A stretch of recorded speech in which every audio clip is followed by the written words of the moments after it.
Hello and welcome to 21st Century Football, a podcast dedicated to football in the 21st century. My name's Will Brazier and I'm joined by an illustrious panel. To my left, the stat, to the man, to the Dave. How are you? I'm good. How are you, Will? Yeah, I'm very well, thank you. Some stuff behind you. Yeah, well, get onto that, mate. I'm slowly teasing it and now you've just gone in. Adam Brown, how are you? I'm good, mate. Are you? Yep. We might sound a little bit different today because we're in the bowels of classic football shirts. In the beast, the belly of the beast. The belly of the beast, Dave. What have we been up to this morning? We've been doing some football shirt looking at type things, just had a look at loads of football shirts. Yeah. I brought my best one. You guys just didn't even bother today. Just to describe Will, he's wearing something that looks like a black sheep on him.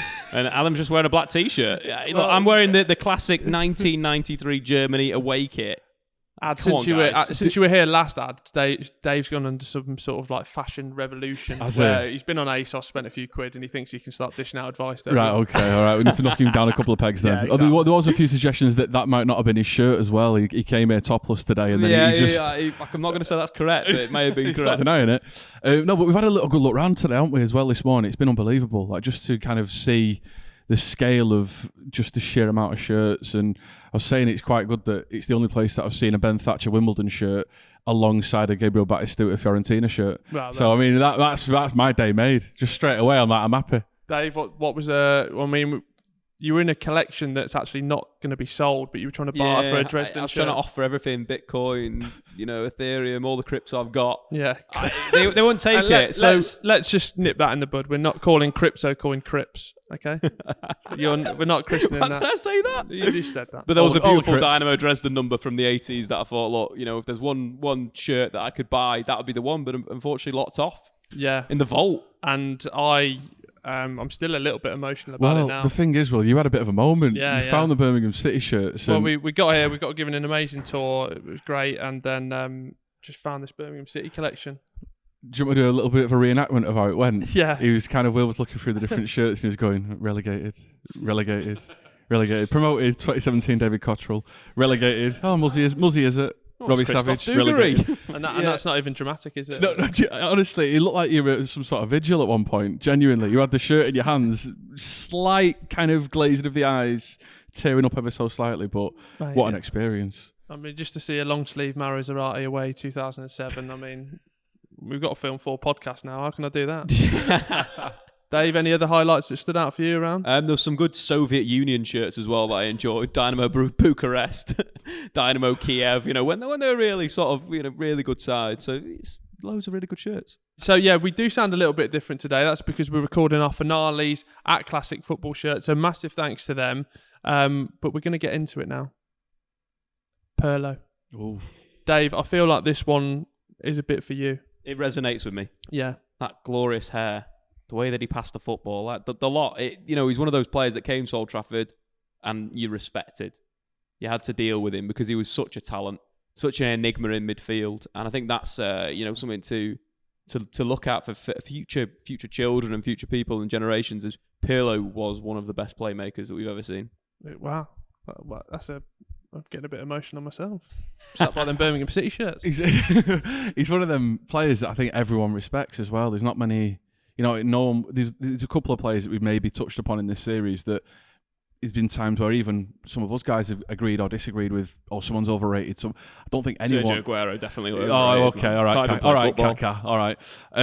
No, but I don't think anyone would ever even put into question Pirlo's quality. He's just kind of universally respected, isn't he, as a player for just what he's achieved in the game, but also the way he achieved it, the way he played football. I mean, there's no one really comparable in the 21st century who plays the game like him. Certainly not now. Well, speaking of the 21st century, which is where we have to draw the line, I think it's perfect for Pirlo because obviously he had his early days in the 90s and at Brescia and into Milan, but then gets that AC Milan move, Dave.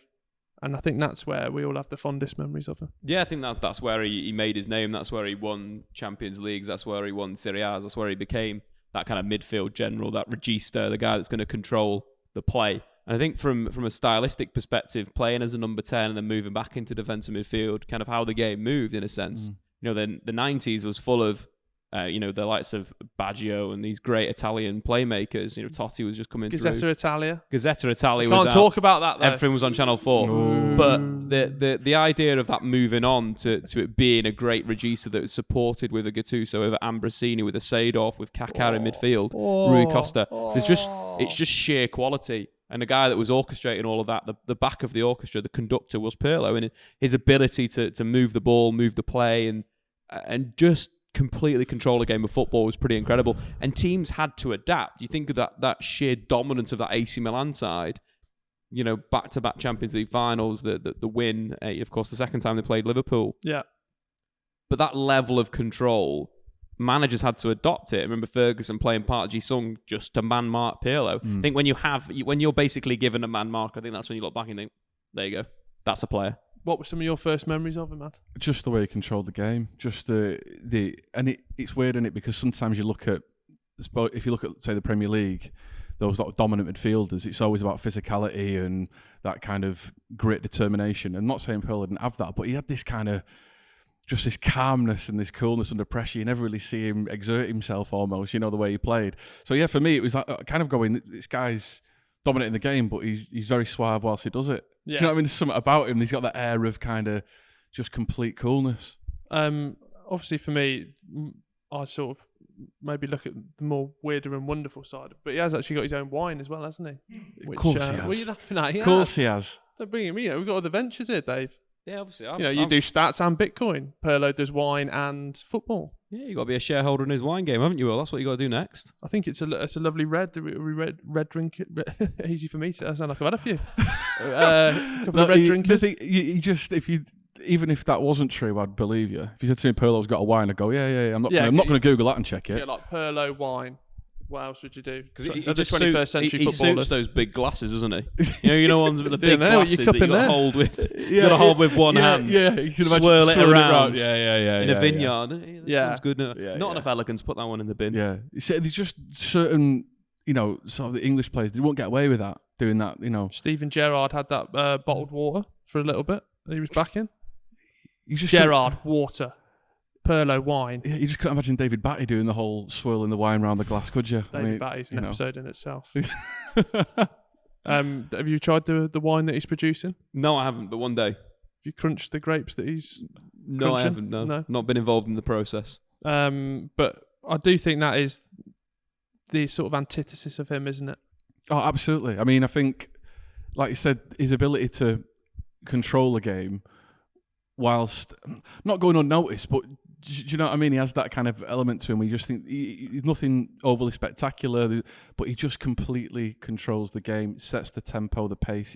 I mean, unbelievable player. Well, when we're doing like strikers, even goalkeepers, wingers, wingers take people on, strikers score goals. When you're watching a 10-minute highlight package of Pirlo, I mean, once you've seen 1 5-yard pass, Dave, I think you're massively disrespecting Andre Pirlo's passing range. You've seen one. And literally one of the best passing range you've ever seen. Long, flat, short. But you're describing him as a basic 5-yard passer. He's not an English player that's going to sit in defensive midfield like Scott Parker. This man is playing line-breaking passes, switching the play and having all the fun. What I'm saying is, Dave, how many compilations have we watched this series? We are dubstep to on this. we are out. But when you're watching Pirlo compilation, you almost have to watch the 90. It's a Dan movie-esque where it follows him around the pitch would be more beneficial for him. That's what I'm saying. The compilation does not. It's not like a highlights reel. You can't do a highlights reel. I know what you mean. The banger he scored against Palm, we've all seen that. One of the greatest goals ever scored in the history of football. We'll bring that 40 yards out. Moves so much. Come on. Feel like he disrespects him, my man. Feels like there's a bit of disrespect towards the AC Milan players, Will. You got a little bit of...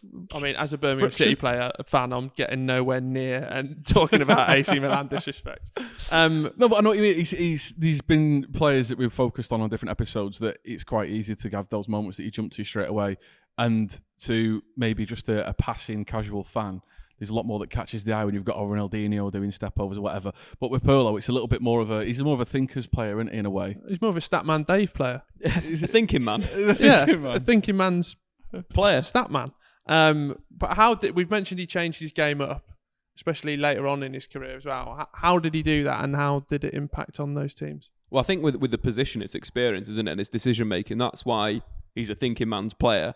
That from playing in that diamond at AC Milan where he had a bit of protection in a sense. He had Gattuso with him, and later Ambrosini as well. Previously, it was Seedorf, Rui Costa, Kaká. Having that extra protection at AC Milan helped him. I think at Juve, they took it one step further, played 3 at the back behind him. Antonio Conte, of course, is doing great things. Did great things in the Premier League with Chelsea, now back at Inter Milan.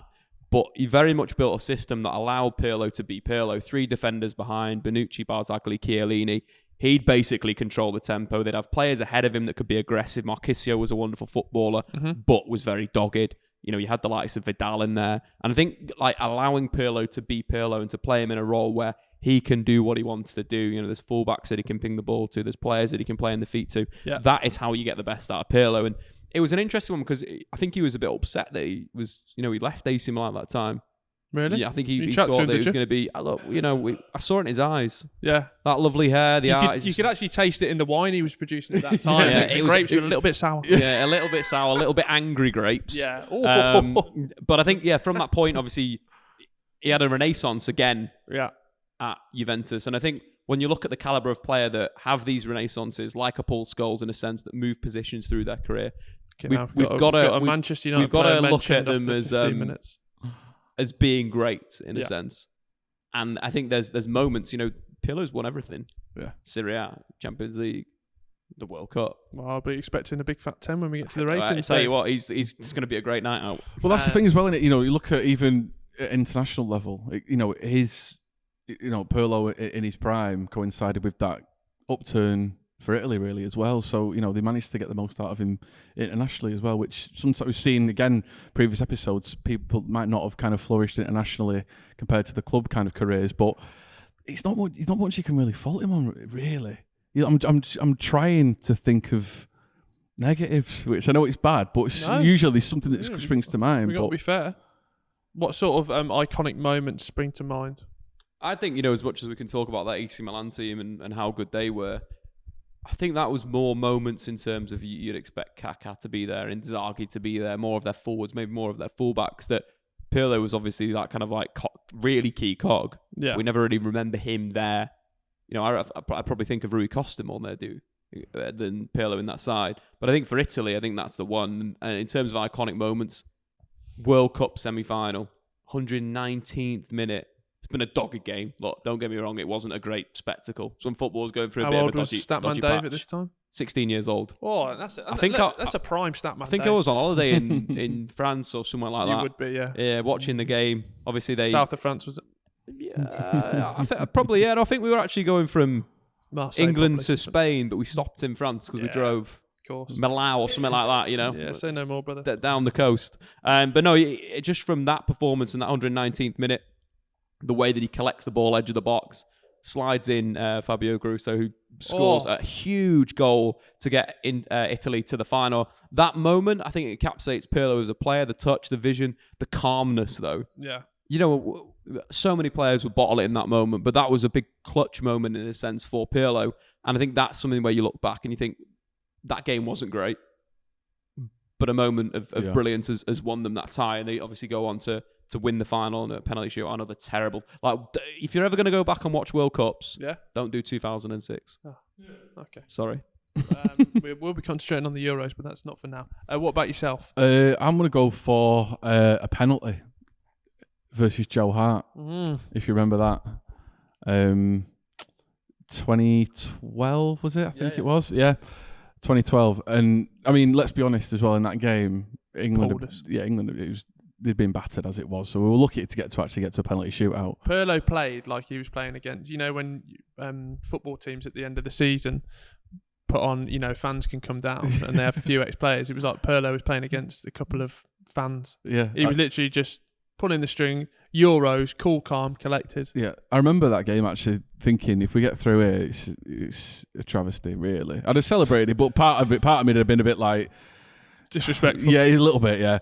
But I just remember that. I mean, Joe Hart. I mean, this is speaking as a City fan as well, and he was our number one at the time. Oh yeah. And do you remember he was doing all these techniques to try and put him off, and I think of all the players that's not going to work on. It's like the ice cool Pirlo steps up and the Hart's giving it all he's screaming and doing all the faces and stuff, and he just bank just chips it straight down the middle. Love that. And it's like, I mean, having the guts to do that anyway. Even I wouldn't do it in five-a-side.